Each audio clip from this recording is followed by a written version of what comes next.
our souvenir program because she is one of those who were privileged to be written their story, inspirational story.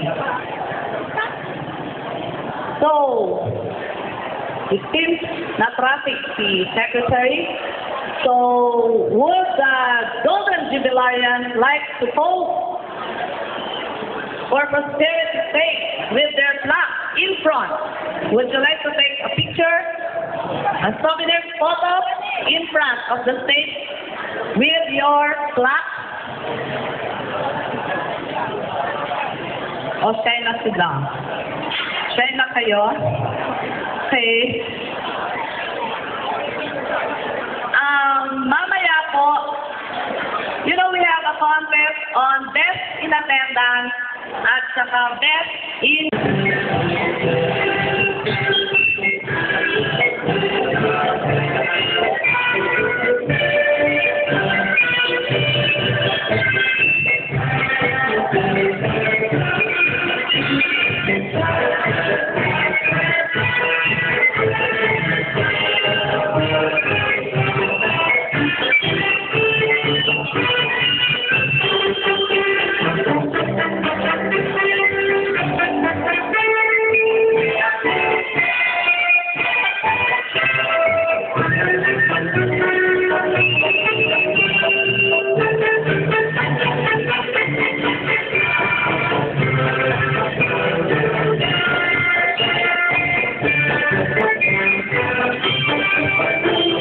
We'd also like to notice the arrival of our regional director, Dr. Ligaya Trinidad A.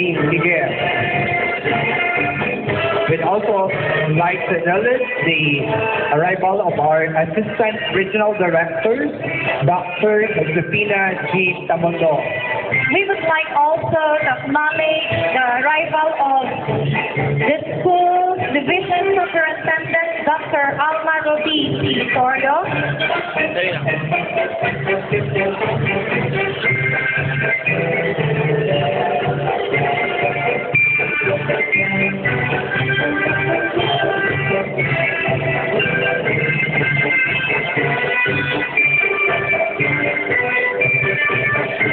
We are requesting Dr. Ligaya C. Manuel, the regional Miguel, the regional director, to please join our secretary. Also with our Assistant Regional Director, Dr. Josefina G. Tamundo. Hindi ko napapasahin na to, ikyan na lang natin. Siguro, just introduce our guest of honor kung paano ko siya nakilala. Alam nyo, way back in 1992, nung ako chief firearms, at siya po ang land bank president. Madalas kami nakikita kasi magaling bumaril ito, pero mas magaling yata yung anak niya. Babae pa, mas magaling bumaril. At kami noon, unang magkita, way back in 1992. Batang-bata pa lang siya noon, barely 40 years old, presidente na po siya ng land bank. Ganyang kagaling yung ating guest of honor and speaker ngayon. At siguro, sabihin ko na sa kanya, at hindi niya alam ito, ngayon ko lang sabihin ito. At kanina, sinabi ko, graduate ako ng Lasal, MBA. Ang aking thesis is Firearms Information Management System. At ang depository dapat noon is Land Bank. Without him knowing it, he was my secret advisor. Kasi karamihan ng kanyang mga ideas noon, yun ang nilagay ko doon sa thesis ko. Ngayon lang niya nalalaman yon. Akala niya, bumibisita lang siya, nagkakape. Akala niya, libre.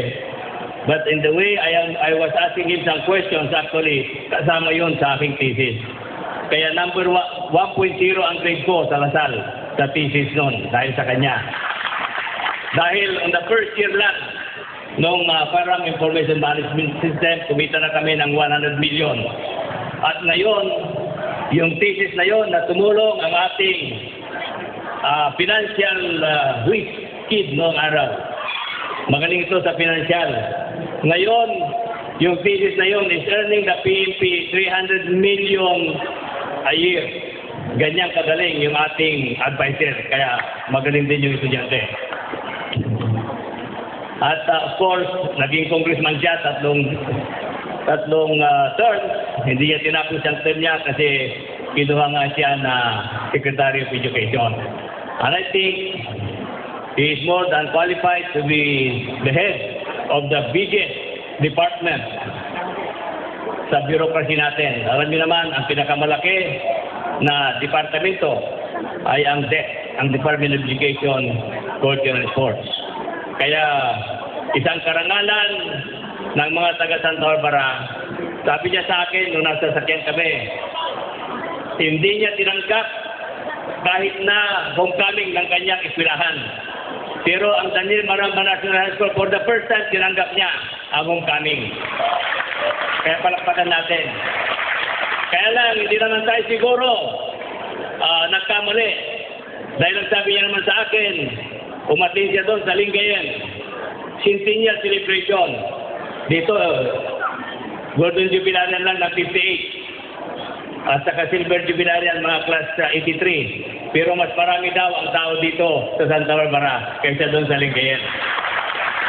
Dapat lang siguro salubungin natin ng malakas sa palakpak ang ating Secretary of Education, Culture and Sports.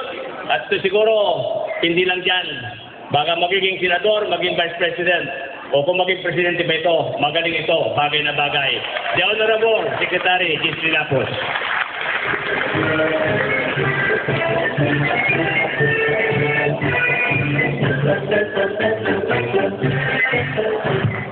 Thank you very much. Please be seated. Thank you very much for that very kind introduction. My good friend, ating inahangang Mayor Velasco,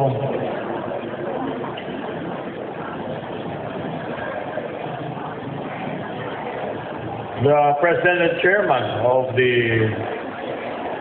Daniel Maramba National High School Alumni Association, Marisa Lea Apil, the honorary classes, class 58, saan po ba ang class 58? Pakitaas lang ang paa. Golden talaga, golden ladies. Ang gaganda ninyo. Ang class 60, taas ang kamay. Walang class 68. Pulang-pula. Class 83. Marami pa sila. Buhay pa silang lahat. Alam niyo, this morning, I had to decide what shirt to wear. Sabi ko, pag nagsuot ako ng isang color, I'm sure ma-identify ako sa isang class. So, dahil we aim to please as many as we can, technicolor na lang yung sinuot ko. At ang ating host principal for ng ating dakilang eskwela, si Dr. Catalina Cabansag.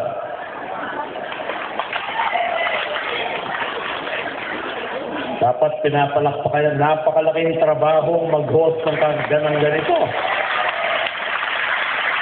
I'm sure she has lost some sleep over this.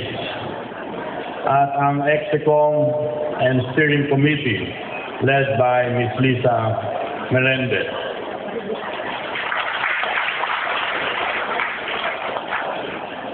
Allow me to greet the Department of Education family. They've had their own Execom here for the entire region, Region 1. And with us today is the Regional Director of Region 1, Dr. Ligaya Miguel. And